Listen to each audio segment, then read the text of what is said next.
기도하겠습니다. 하나님 아버지, 참으로 감사와 찬양을 드립니다.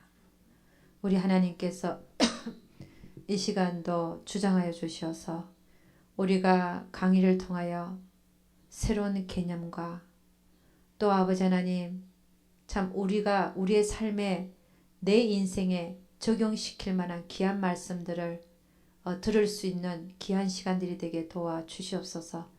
하나님, 하나님께서 하셔야만 되겠습니다.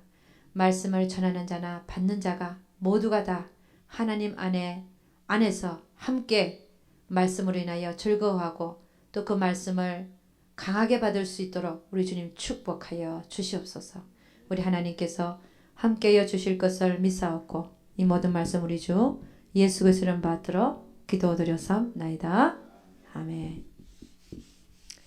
예, 여러분이 요구하신 대로 두 번째 시간을 제가 딴 걸 하려고 그랬는데 구속사에 대해서 계속 진행하도록 하겠습니다. 여러분, 구속사는 뭐라 그랬습니까? 정의가 하나님께서 이 세상을 구원해 나가는 이 얘기, 이렇게 얘기했습니다. 이 구속사에는 주관적인 구속사,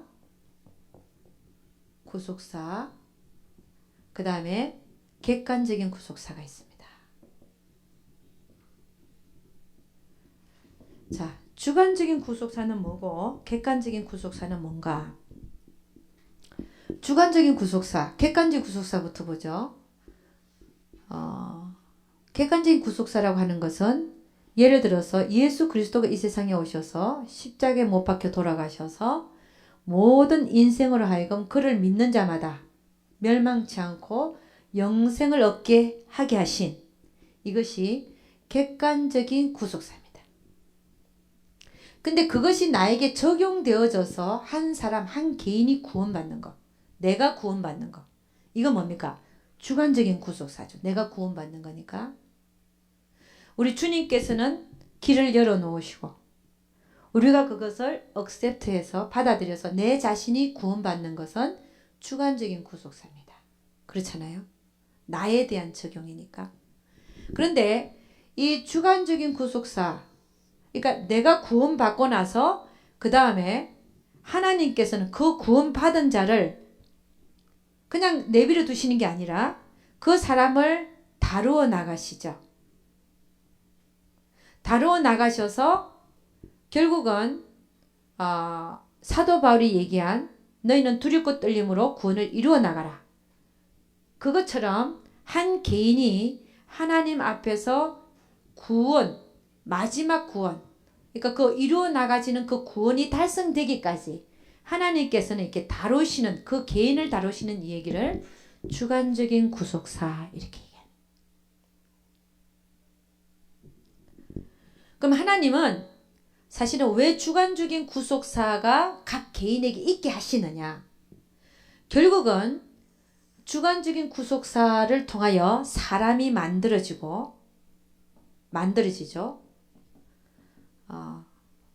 나는 토기장이요 너희는 내 손에 있는 진흙이니라.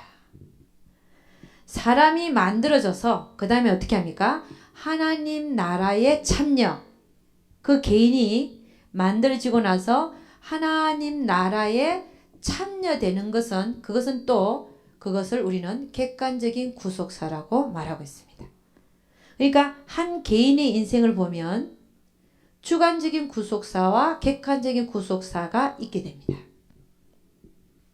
결국 하나님께서 주관적인 구속사를 있게 하시는 것은 결국은 그가 구원받고 만들어져서 하나님 나라 객관적인 구속사에 참여시키기 위한 하나님의 거룩하신 계획이 있더라는 것입니다.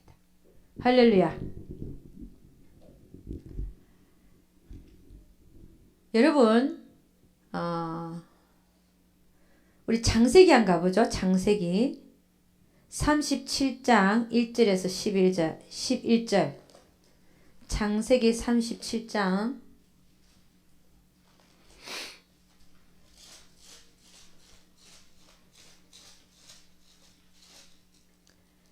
1절에서 11절 말씀 보도록 하겠습니다. 다 같이 시작. 야곱이 가나안 땅 곧 그 아비의 우거하던 땅에 거하였으니 야곱의 약전이 이러하니라. 요셉이 17세의 소년으로서 그 형제와 함께 양을 칠 때에 그 아비의 첩 비라와 실바의 아들들로 더불어 함께 하였더니 그가 그들의 과실을 아비에게 고하더라. 요셉은 노년에 얻은 아들이므로 이스라엘이 여러 아들보다 그를 깊이 사랑하여 위하여 채색옷을 지었더니 그 형들이 아비가 형제들보다 그를 사랑함을 보고 그를 미워하여 그에게 은사가 불평하였더라. 요셉이 꿈을 꾸고 자기 형들에게 고하매 그들이 그를 더욱 미워하였더라. 요셉이 그들에게 이르되 청컨대 나의 꾼 꿈을 들으시오. 우리가 밭에서 곡식을 묵더니 내 단은 일어서고 당신들의 단은 내 단을 둘러서서 절하더이다. 그 형들이 그에게 이르되 네가 참으로 우리의 왕이 되겠느냐? 참으로 우리를 다스리게 되겠느냐 하고 그 꿈과 그 말을 인하여 그를 더욱 미워하더니 요셉이 다시 꿈을 꾸고 그 형들에게 고하여 가로되 내가 또 꿈을 꾼즉 해와 달과 11별이 내게 절하더이다 하니라. 그가 그 꿈으로 부형들에게 고하매 아비가 그를 꾸짖고 그에게 이르되 너의 꾼 꿈이 무엇이냐? 나와 네 모와 네 형제들이 참으로 가서 땅에 엎드려 너에게 절하겠느냐? 그 형들은 시기하되 그 아비는 그 말을 마음에 두었더라. 아멘. 여러분 이 요셉의 얘기를 보면 하나님께서 먼저 그에게 꿈을 주십니다. 그죠? 이 하나님이 그를 어떻게 쓸 것인가에 대한 꿈이죠. 그것도 꿈을 2번 꾸게 하시죠. 근데 여러분 되게 보면은 하나님께서 여러분에게 계시하실 때 한 번이 아니라 한 2번 반복해서 여러분에게 여러분이 어떻게 쓰임 받을 것인가를 또 알려주시기도 합니다. 근데 요셉은 이 꿈을 꾸고 나서 하나님께서는 왜 그 꿈을 꾼 대로 바로 이루지 아니하시고 오히려 요셉은 그러니까 우리가 요셉의 입장을 생각하면 전혀 아니 형들이 자기한테 절하고 부모가 자기한테 절한다 그랬는데 아니 그 집에 있는 게 아니라 오히려 종으로 팔려갖고 어디로 가요? 그 꿈을 꾸고 난 다음에 종으로 팔려서 어디로 가요? 보디발의 애굽의 시위대장의 집 보디발의 집에 가서 노예 생활을 하는 노예 생활. 여러분 참 이게 어떻게 하나님 이루실 수 있을까? 아니 꿈대로 이루시려면 바로 꿈을 이루게 하시지 꿈하고는 전혀 상관없는 오히려 형들이 지한테 질한다고 했는데 다른 나라로 팔려가서 종으로 살게 되는 거야. 이게 그러니까 당하는 사람 입장에서 보면 이거는 그 꿈이 맞았나 틀렸나 이게 뭐야 도대체. 아니 그러니까 보디발의 집에 종으로 가면요 노예로 가면은 이게 노예가 평생을 해도 풀려날까 말까 하는데 노예로 팔려가세요. 그러다가 정말 충성해갖고 정말 풀려나기를 원해서는 마음도 있을지 몰라요. 사실 정말 충성해서 풀려날 수도 있었는데 근데 또 거기서 한 11년간 이제 계산을 해보면 11년간 종살이를 했어요. 종살이를 11년간. 그러고 나서 풀려나는 줄 알았더니 어디로 또 들어가요? 이제는 시위대장 보디발의 집에 있는 왕에게 반역하거나 왕에게 잘못한 자들을 가둬놓는 감옥살이를 하게 돼요. 감옥에 들어가네요. 그러니까 요셉이 보기에는 점점 꿈과는 상관이 없는 더욱더 안 좋은 데로만 풀리고 있는 거예요. 근데 결국은 감옥까지 가게 됐는데 그럼 하나님께서는 왜 이런 일을 하시냐 이거야. 꿈은 뭐고 또 요셉은 왜 종살이를 팔려서 감옥까지 가게 되냐 이거. 그러니까 여러분 이걸 보면 여러분에게 하나님께서 꿈을 주셨어요. 아주 큰 꿈을 주시고 내가 너를 어떻게 쓰리라 하셨는데 전혀 그게 아닌 반대 방향으로 풀리고 있다. 기뻐하십시오. 철저히 낮아져야 철저히 밟히고 낮아져야 그 다음에 하나님이 쓰신다. 할렐루야. 써도 진짜로 쓰는 거야. 아멘.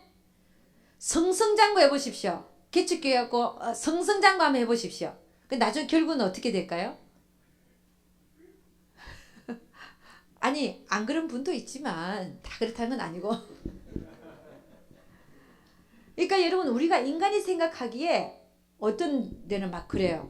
그분이 깨치겠는데 벌써 200명 300명이 모인데 2년 만에 1, 2년 만에 물론 듣기는 참 좋아요. 하나님이 함께 하시나 보다. 근데 사실은 그 종한테는요. 그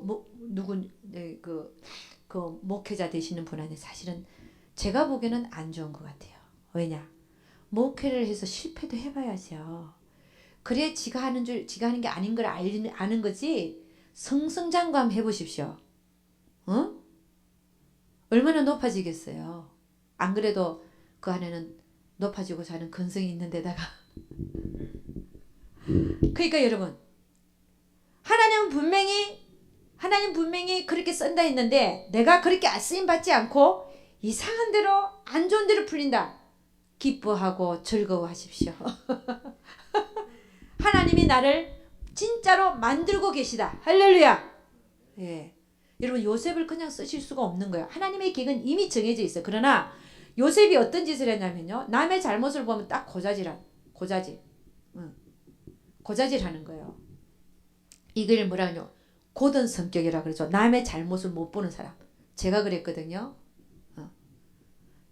틀린 걸 못 보는 성격. 예. 저도 그랬어요. 근데 고자질을 하고 그러니까 저도 고자질 한 적이 있단 말이죠.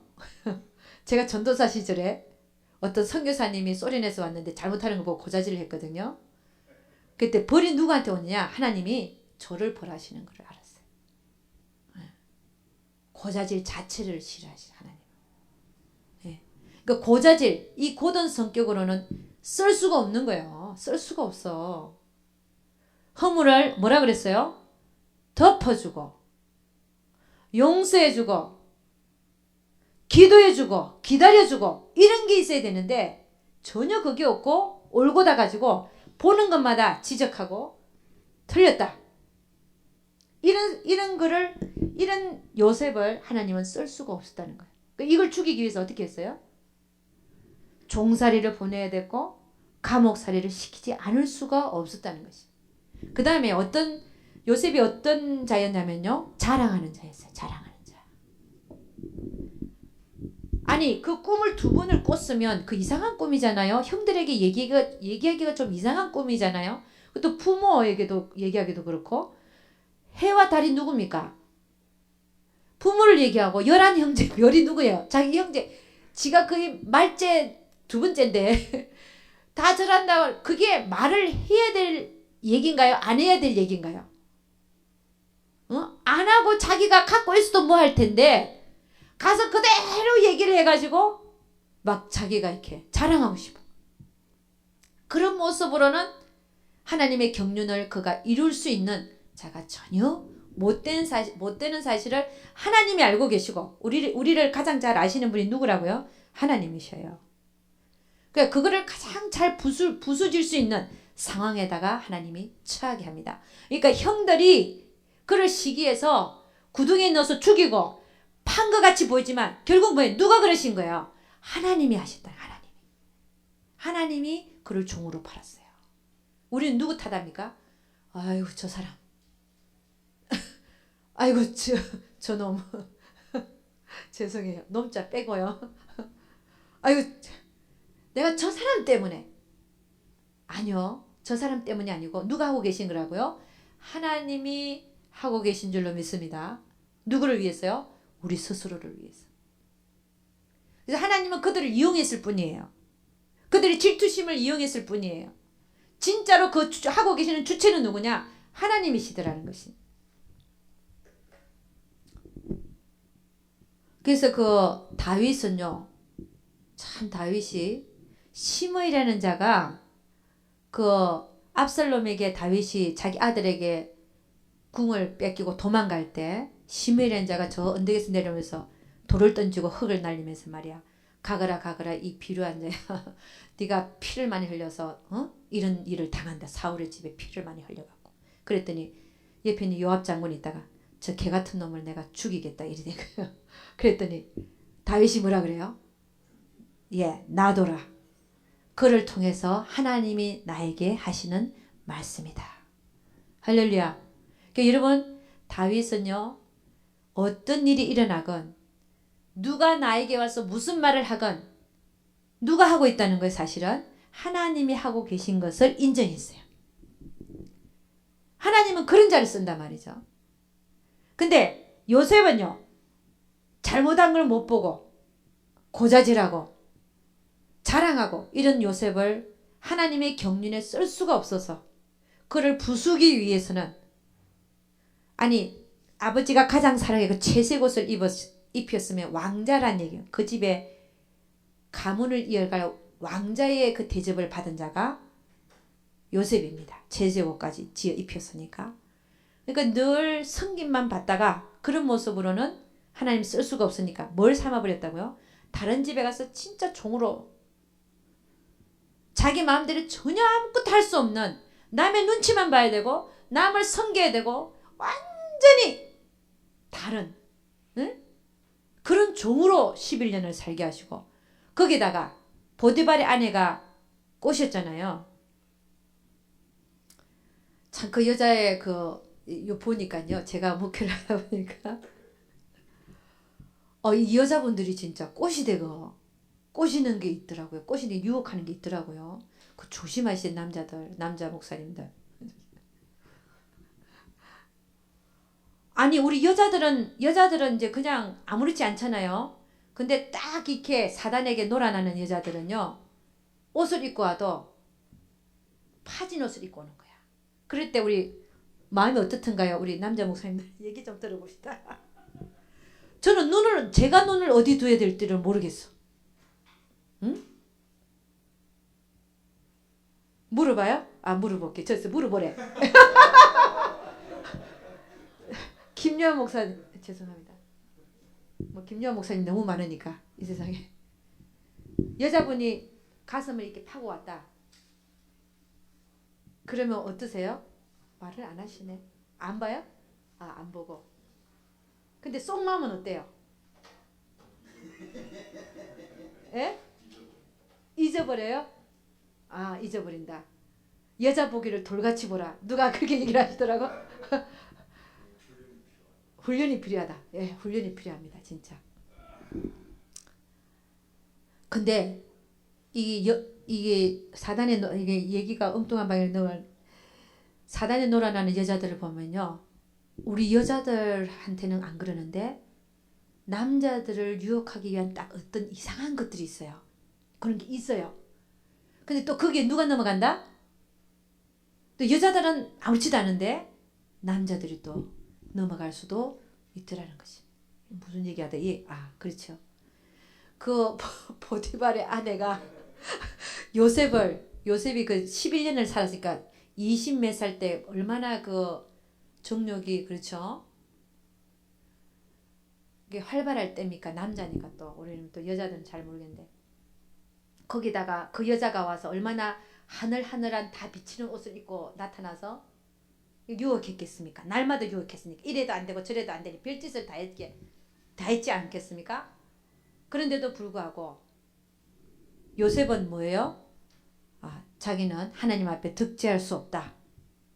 그러고 유혹이 안 넘어갔죠. 사실은 이 얘기하려고 그런 게 아니라, 그러니까 결국은 그 보디발의 아내가 요셉을 감옥에 들어간 이유가 뭡니까? 누명을 씌웠잖아요. 누명을. 전혀 안 그런 거를 그렇다고 누명을 씌웠는데, 옛날 같으면요, 요셉은 손 딱 들고 보디발한테, 내가 그런 게 아니라 당신 아내가 날마다 나를 유혹했고 오늘도 말이야, 나를 유혹하길래 내가 도망가겠는데 옷이 벗겨졌을 뿐이다. 옷을 놓고 갔다 그랬는데, 그렇게 고자질 할 수 있잖아요. 근데 요셉은요, 고자질 안 하잖아요. 옛날에 형한테 그렇게 고자질을 했더니, 형들 잘못을 고자질을 했더니 자기가 당한 게 오히려 종으로 팔리고 오히려 나중에 감옥 들어. 그런 걸 보면서 그러니까 이 다루심 속에서 요셉은 이제 그 상황 속에서도 손 들고 고자질하는 자가 아니라 오히려 감옥에 들어가는. 그래서 여러분, 이 하나님께서 그렇게 되어서 감옥에 들어가서도 하나님과 함께하고 형통하는 자가 되어져서 충성히 그 일을 다 감당하는 자가 되어졌을 때에 하나님 뭐예요? 그래, 이제 너는 됐다. 여러분, 하나님은 우리에게도 그렇게 하신단 말이에요. 이제 너는 됐어. 내가 그 일을 감당시킬 수가 있겠구나. 그리할 때에 하나님께서는 바로에게 아무도, 애굽에 있는 술사들이나 박사들이나 아무도 해석할 수 없는 꿈을 2번 꾸게 합니다. 7년 풍년에다가 7년 흉년이 오는 꿈을 2번 꾸게 하죠. 그래서 요셉이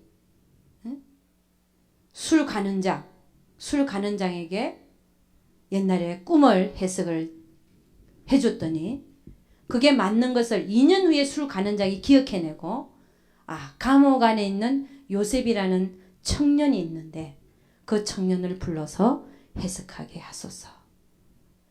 그러니까 여러분, 이 모든 일들을 누가 하시느냐? 하나님이 다 하고 계시더라는 것이. 사람들은 그런 얘기를 해요. 고진감래. 고진감래가 무슨 뜻입니까? 고생 끝에는 복이 온다. 요셉을 보고 그렇게 해석하는 사람들도 사실은 있다고 그러더라고요. 그러니까 고생하니까 이제는 총리가 돼서 복락을 누렸다. 근데 그게 아니라 모든 것을 보면 하나님의 경륜 속에서, 그를 쓰시고자 하는 경륜 속에서 그를 그렇게밖에 다루실 수밖에 없었던 그 하나님, 그리고 총리 자리에 올리신 이유는 그를 무슨 고진감래식으로 고생 끝에 복이 온다 그런 식이 아니라, 총리에 앉힌 이유는, 그 이유가 뭡니까? 가나안에 있는 야곱의 가족 70인을 아브라함에게 말했던, 약속했던, 네 후손이 다른 나라에서 종이 되어서 400년간 노예 생활을 하다가 재물을 이끌고 나와서 내가 지금 너에게 주고자 하는 이 땅으로 다시 내가 이끌어 드리리라 한 그 말씀을 이루시기 위해서 가나안에 있는 아버지 야곱의 가족 70인이 내려와서 고센 땅에 정착하기 위한 그 도구로 누굴 쓰신 겁니까? 요셉을 쓰신 것이란 말이십니다. 그러니까 요셉이 국무총리가 된 이유가 뭡니까? 그 경륜을 이루게 하기 위해서 그렇다는 것입니다. 하나님의 뜻을 이루는데 통로로 쓰기 위해서. 그러니까 요셉이 국무총리가 됐다는 게 중요한 게 아니에요. 뭐가 더 중요한 겁니까? 그 자리를 이용해서 하나님의 뜻을 이루기 위한 야곱의 70인의 가족이 내려와서 고센 땅에 정착해서 아브라함에게 말했던 4대 만에 너희 후손이 다른 나라에서 종살이를 하다가 4대 만에 재물을 이끌고 나와서 내가 너에게 주고자 하는 이 땅을 네 후손에게 주리라고 한 그 경륜을 이루시기 위한 하나의 과정 속에서 요셉이 멋있게 쓰임받은 것밖에 없더라는 것이.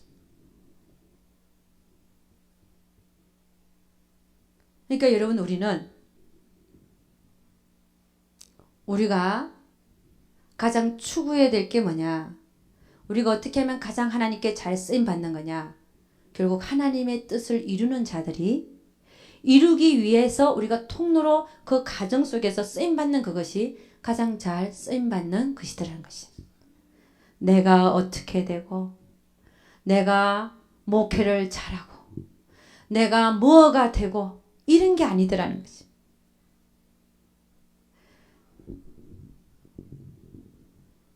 여러분, 이 세상의 주인공, 이 역사의 흐름의 주인공 하나님이시잖아요. 하나님이 모든 걸 이끌고 나가시는데 우리는 그 과정 속에서 잠깐 통로일 뿐이더라는 거. 그 통로의 역할을 잘하기 위해서 하나님이 주관적인 구속사로 우리를 다루시더라는 것입니다. 그 통로는 뭡니까? 객관적인 구속사죠.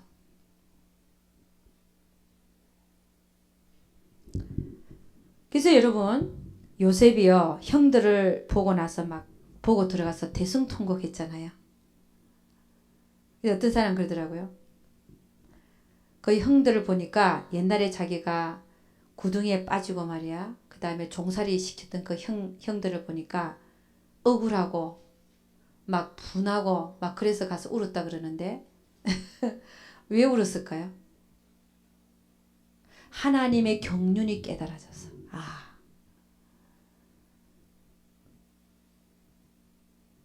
그 꿈이 자기 앞에서 이루어지잖아요. 지금 형들이 와서 자기 앞에 절하잖아요. 돈을 갖고 와서 곡식값 바꾸려고 절을 하잖아요. 그때 그 꿈이 그대로 이루어지는 걸 보면서 들어가서 울었어요. 울었단 말이에요. 대성통곡 울었죠. 그래서 울고 나와서 벌벌 떨고 있는 형들이 뭐라 그럽니까? 떨고 있는 형들에게, 형들이여 걱정하지 마소서, 무서워하지 마소서.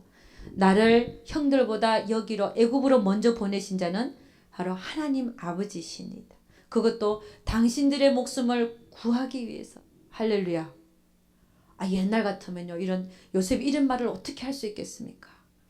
그것도 당신들의 목숨을 구하기 위해서 나를 애굽으로 먼저 보내신 분은 아버지 하나님이십니다. 그 경륜이 깨달아져서 들어가서 실컷 울은 거예요. 그 이전에는 좀 형들에 대한 억울한 마음이 있었겠죠. 그러나 모든 것을 하나님이 그 순간에 이루시는 것을 보고 많이 울었다는 것입니다.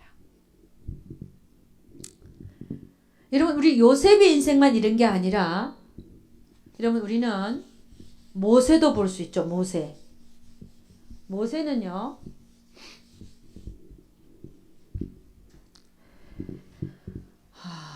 모세는 그 인생을 보면 40년간은 뭐 했어요? 왕자로 살고 네. 주관적인 구속사와 객관적인 구속사를 모세의 인생 속에서 우리 한번 살펴보겠습니다. 40년은 미디안 광야에 가서 처박힌 생활이 40년입니다. 10년도 아니고 40년. 그 다음에 40년은 온 이스라엘 민족을 이끄는 영적인 지도자로서, 이스라엘의 영적 지도자로서의 그들을 가나안으로 인도하는 인생을 살았습니다. 근데 왕자로 살 때 하나님은 이미 그를 지도자로 쓰기 위한 계획이 하나님 안에 있었지요. 그러니까 그 어머니가 요게벳인데, 요게벳이 유모 역할을 하지 않았습니까? 젖을 먹이면서 그를 키웠습니다. 근데 요게벳의 신앙이 참 좋았던 것 같아요. 그가 왕자가 된 걸 알고 아들을 교육시켰습니다. 너 이스라엘 민족, 그러니까 여러분, 이스라엘 민족이 애굽에서 해방된 때가 430년 노예 생활했을 때입니다. 그러니까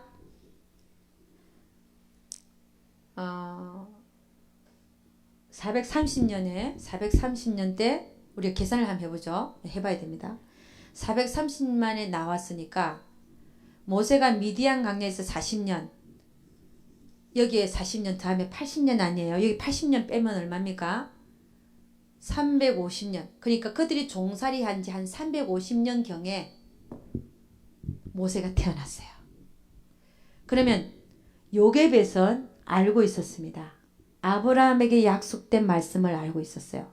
4대 만에 400년이 지나면 그 이스라엘 민족이 종살이를 하다가 하나님께서 가나안으로 인도하실 것을 알고 있었어요. 그것을 누구한테 얘기해 주겠습니까? 모세에게 계속 가르친 거예요. 네가 왕자가 된 이유가, 너가 궁에 들어가서 너는 살아나서 왕자가 될 건데 이 구원의 내자는 너밖에 없다. 너밖에 없다. 그러지 않았겠습니까? 그랬더니 이 모세는요, 그렇게 요게벳에 의해서 교육받고 양육받았기 때문에 비록 왕자로 살았지만 늘 마음은 누구에게 있어요? 자기 민족에게 있은 거예요. 내가 언젠가는 저들을 이끌고 하나님이 약속하신 가나안으로 간다. 그러니까 40세 때 혈기 충만해서 밖에 나와보니까 누가 싸우고 있는 거예요. 이스라엘 민족하고 애굽인하고 싸우고 있는데 누굴 쳐 죽였어요? 예, 애굽인을 세상에 쳐 죽여. 얼마나 민족에 대한 사랑이 강했으면 애굽인을 쳐 죽이겠습니까? 애굽인의 왕자가 애굽인을 쳐 죽였고 딱 묻어버렸어요. 그 다음 날 가니까 누가 이스라엘 두 사람 민족이 싸우는데 싸우지 마라. 너 형제들끼리 왜 싸우냐 그랬더니 누가 너를 우리의 재판장으로 세웠냐. 어제는 애굽인을 쳐 죽이니 오늘은 나를 쳐 죽이게 했냐. 이랬잖아요. 그러니까 애굽인을 쳐 죽인 게 탄로가 나가지고 이게 소문이 나면 자기는 이제 죽었다. 바로 왕이 알면 그거 가만 놔두겠어요. 살려갖고 왕자로 태어났더니 애굽인을 죽여. 종을 살리고 노예를 살리고 애굽인을 완전히 가만 놔두겠어요. 왕자에 폐위시키고 죽일 수도 있는 거예요. 그랬더니 그걸 알고 어디로 가는 거예요? 미디안 광야로 도망갑니다. 거기에서 40년간 목동 생활을 하죠. 근데 여러분 이것이 우리는 그냥 그 애굽인과 이스라엘 사람의 그 사건이 생겼고 싸우고 그 다음에 또 히브리인 두 사람이 싸웠다. 그리고 그냥 모세가 나가서 보니까 그렇게 일이 벌어져서 그냥 도망갔다. 이렇게 생각하지만 이 모든 일을 행하신 분이 누구겠습니까? 하나님이시라는 거예요. 요셉의 얘기도 마찬가지잖아요. 왜냐하면 모세를 혈기 충만한 그 상태로는 결코 이스라엘을 이끌어내는 지도자로 쓸 수가 없는 거예요. 하나님이 계획은 갖고 있는데. 그러니까 어떻게 하는 거예요? 그 혈기 죽이기 위해서 미디안 강야로 쫓겨가게 하시는 거예요. 가서 아무도 말 못하게. 그 뭐 양들하고 싸우겠습니까? 그냥 말을 못하게 그냥. 왕자 때는 얼마나 말을 잘했겠습니까? 최고의 교육을 받고 뭐 해내가 얼마나 말을 잘했겠어요. 그런데 40년 동안 그 박아놨더니 나중에 모세 보고 하나님 너 가라 그랬더니 나는 말을 할 줄 모르는 자입니다.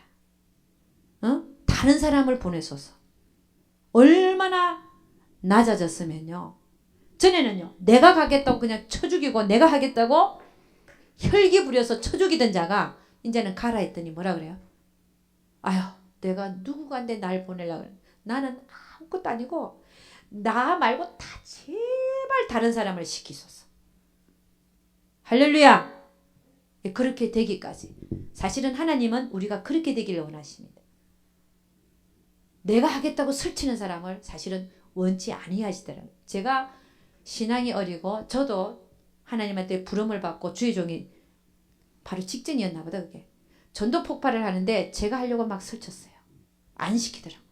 근데 안 시킨 게 너무 잘한 거 있죠. 지금 생각하니까. 그때는 하고 싶어갖고.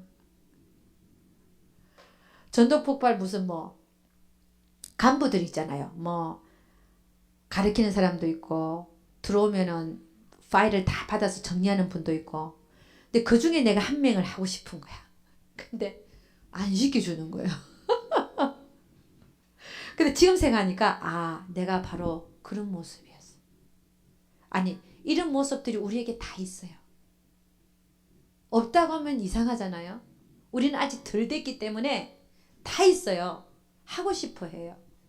주님을 사랑하는 마음 때문에 사실은 그런데 모세도 그랬잖아요. 정말 주님의 뜻을 이루고 싶은 마음 때문에 자기가 하려고 그랬는데 하나님 보니까 너는 아직 덜 됐어.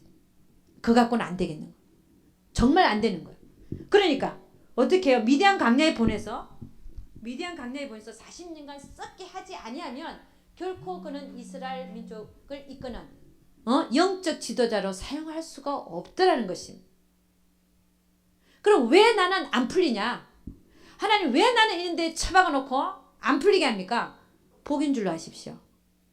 하나님이 날 낮추고 있다는 사실에 대하여 우리는 찬양해야 됩니다. 할렐루야. 낮춰지지 않는 상태에서 뭘 쓰임받겠습니까? 여러분 하나님 앞에 쓰임받고 버림받는다는 얘기 알죠? 응? 여러분과 저는 하나님 앞에 쓰임받고 버림받는 존재가 아니라 쓰임받고 상받는 자들이 되어야 될 줄로 믿습니다. 그러기 위해서 하나님은 낮추실 수밖에 없는 거예요. 그 낮춤 속에서 좌절하고 실망하고 낙담할 게 아니라 오히려 하나님을 찬양해야 됩니다. 아멘. 하나님 더 밟아 주시옵소서. 하나님 더 낮춰 주시옵소서. 그러니까 여러분, 다윗도 마찬가지잖아요. 다윗을 이스라엘의 통일왕국의 왕으로 세우려 했더니 사무엘을 통해서 미리 기름은 부어놨는데 사실 풀리는 현황이 어떻게 됐어요? 사울 왕이 그를 죽이려고 16년간을 뽑고 뽑은 3천만을 데리고 쫓아다니잖아요. 그럼 그걸 실제로 당하고 있는 다윗은요? 응? 그러니까 16년 동안 오히려 누가 나를 잡아 죽이려고 쫓아다닌다. 잠도 제대로 잘 못 자겠다. 얼마나 기가 막힌 상황입니까? 그렇게 하나님이 역사하시더라는 것입니다. 정말 썰종들 말이에요.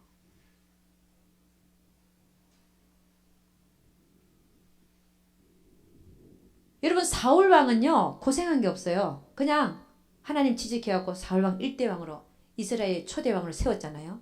그랬더니 고생하면 안 하고 세웠더니 어떻게 돼요? 교만하고 자만하여 하나님 나중에 폐위시켜버리잖아요.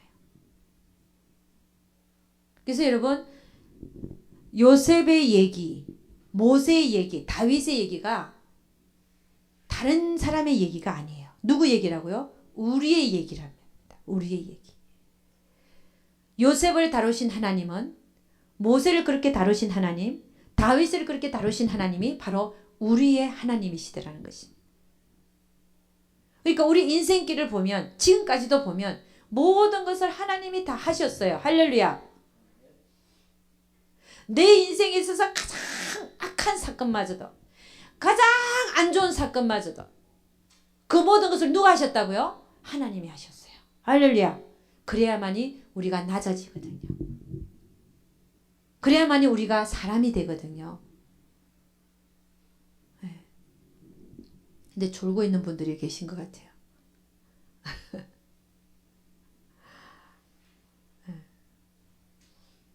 근데 그래서 여러분, 주관적인 구속사와 객관적인 구속사를 살펴보았습니다. 여러분이나 저나 여러분의 인생에도 하나님이 여러분을 주관적인 구속사와 객관적인 구속사를 가지고 역사합니다. 그래서 여러분, 이 주관적인 구속사와 객관적인 구속사를 내 삶에 적용하면요, 참 마음이 편해져요. 안달부달할 필요도 없고 하나님이 두신 자리에서 내가 어떤 상황에 있든 간에 충성하면 됩니다. 요셉이 그랬잖아요. 요셉이 종살이를 팔려가도 하나님 앞에 충성했고, 감옥 안에서도 전혀 빛이 안 보이는, 희망이 안 보이는 감옥 안에서도 하나님 앞에 충성했어요. 그랬더니 하나님 뭐라고 해요? 성경에, 여러분 제가 찾아보면 좋겠지만, 하나님이 형통케 하였더라. 아니, 종으로 팔 때는 언제고, 감옥 가게 하는 거는 다 하나님이 하셔놓고 그 안에서 하나님이 함께 하심으로 말미암아 요셉이 하는 모든 일이 형통하였더라 그랬거든요. 그게 무슨 얘기냐 말이에요. 아니, 종으로 팔리게 하신 분이 누군데, 그러고 나서 그 안에서 종살이 할 때는 함께 하시고 감옥에 가게 하신 분이 하나님인데, 감옥 안에서는 그 관리하는 데 있어서는 또 하나님 함께 해주시. 이게 도대체 뭐냐 이거예요. 하나님은 뭐 하는 분이야 이게. 병 주고 약 주고. 근데 하나님이 그런 분이에요. 여러분, 형통이라고 하는 것은 범사가 잘 되는 게 아닙니다. 우리는 범사가 잘 되는 걸 형통이라고 생각하는데, 진짜 형통은 뭐냐? 범사가 안 돼도 하나님이 나와 함께 하시는 것이 형통하는 것입니다. 여러분, 요셉이 그랬잖아요.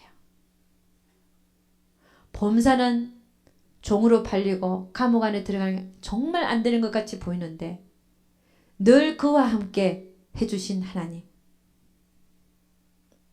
우리 인생도 마찬가지라는 거죠. 정말 안 되게 풀리는 거, 응? 그때도 작은 일에도 늘 하나님께서 우리와 함께만 하신다면 우리는 형통한 자인 것을 믿습니다. 모든 것을 주관하시고, 그 누구를 위해서요? 우리를 위해서. 그래서 여러분 가만 보면 우리는 하나님의 큰 사랑 안에 있어요. 그 크신 사랑 안에서 다 일어나는 거예요. 나를 사랑하시기 때문에 오늘 이 사건이 터졌고 내 인생이 이렇게 풀렸고 왜요? 하나님이 나를 사랑하시기 때문에. 그래서 옛날에 저의 모든 실패도 하나님 사랑 안에 있더라는 것입니다. 기도하겠습니다.